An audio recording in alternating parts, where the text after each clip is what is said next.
Welcome, Constance 13, to this week's digital presentation on an uh-oh moment in strategic communication. The moment chosen is from my very own professional experience within corporate America. I was a treasury analyst assigned my first project manager job.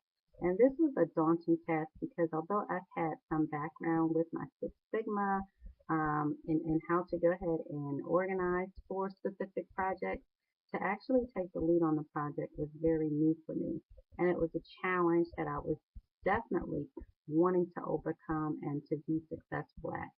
There have been plenty of uh-oh moments along the way. However, this particular one really helped shape my need for structure and my attention to detail. Well, I hope you enjoyed the digital presentation, so let's begin. During my professional career within corporate, there have been many uh-oh moments. However, one that stands out the most is when I was working for an insurance company as a treasury analyst and was given my first opportunity to lead a project to convert one treasury data analysis platform to another. This entailed major participation from various stakeholders as well as the technical team. Weekly meetings were established in the beginning in order to gain an understanding of what each stakeholder wanted to achieve from the project, as well as how to achieve the goals within a realistic time frame. When I say realistic, my ideal of realistic time frame I quickly realized was not the same time frame the stakeholders as well as the technical team had originally envisioned. This quickly led to some issues happening within the project. Most of our technical team were outsourced, which meant we also had to overcome language barriers in order to convey the message properly and ensure the desired results. It was towards the first phase of the project I realized the technical team did not understand the direction the project was heading when we had to prepare test samples.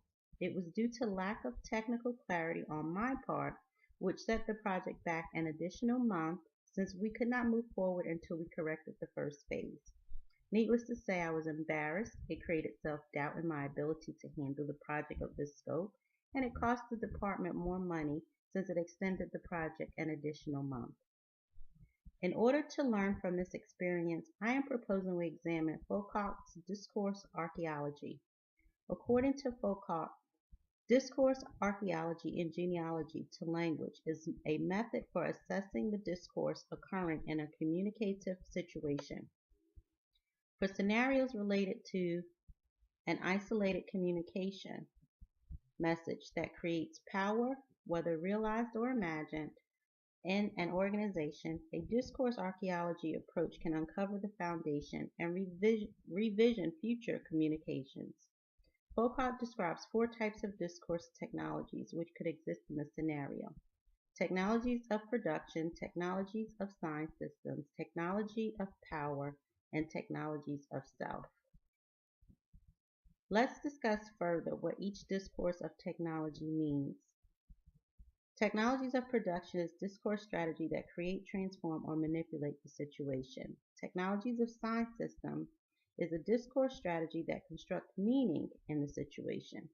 Technologies of power are discourse strategies imposed on individuals, compelling them to behave a certain way. Lastly, technology of self is discourse strategy that is chosen by individuals to harness personal.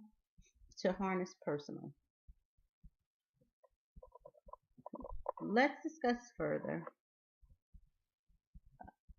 the four discourse of technology. However, although there are four, I believe technology of production and power are worth assessing further for this particular scenario.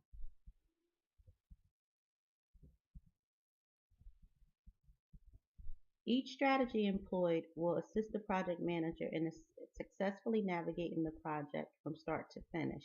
How? By establishing strong foundations of structure which will aid each participant in developing behavior to ensure the project's success. Let's begin, shall we? In the aforementioned scenario, there were key elements that were missing, which caused the project to become problematic in the beginning. First, there wasn't enough clarity with all the stakeholders as to what they wanted to accomplish.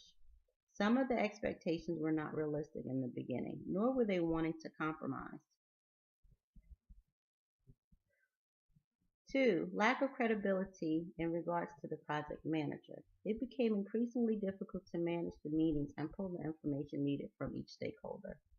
Three, with limited resources given for technical assistance, the alternatives were outsourced team members who did not know the banking platform nor had the expertise needed to help convert it to another platform. The following are the strategies recommended to employ technologies of power. Meet separately with each stakeholder and gain understanding of the functionality they believe the new platform will afford them and the level of commitment they have to the project. This includes time and resources. Two, make certain each stakeholder has a realistic expectation of what can be accomplished within the time span allotted. If not reasonable, indicate clearly in the beginning, verbally and in writing, the reasons why and an alternative. Three, ensure each stakeholder understands the importance of attending weekly meetings and make certain they are prompt. Let's go ahead and explore further the strategies recommended to employ technologies of production. Communicate with senior leadership the importance of having a strong technology team in order to help implement the necessary changes within the time frame allotted. Although nothing can be absolutely controlled, the importance of reducing risk are crucial. Next, make certain the technology team has a firm understanding in the beginning of the project expectations. As the project manager, although there are 4 areas of discourse of technology, not all discourse of technology may apply to this situation. I believe technology of production and power are worth assessing further for this particular scenario. Each strategy employed will assist the project manager to successfully navigate the project from start to finish. The following are the strategies recommended to employ technologies of production. 1. Communicate with senior leadership the importance of having a strong technology team in order to help implement the necessary changes within the time frame allotted. Although nothing can be absolutely controlled, it is crucial that you reduce the amount of risk. 2. In conclusion, each strategy is a guide to help the project manager garner the support by senior leadership, stakeholders, and technology teams. The project manager will become more confident in his or her ability to manage the project within a structured time frame. Ambiguity around technology communications will be reduced by ensuring proper translation of goals in alignment with project deadlines. This model will help with legitimacy of the project, credibility of the project manager, as well as minimize potential risk of delays. I hope you've enjoyed my presentation. Thank you.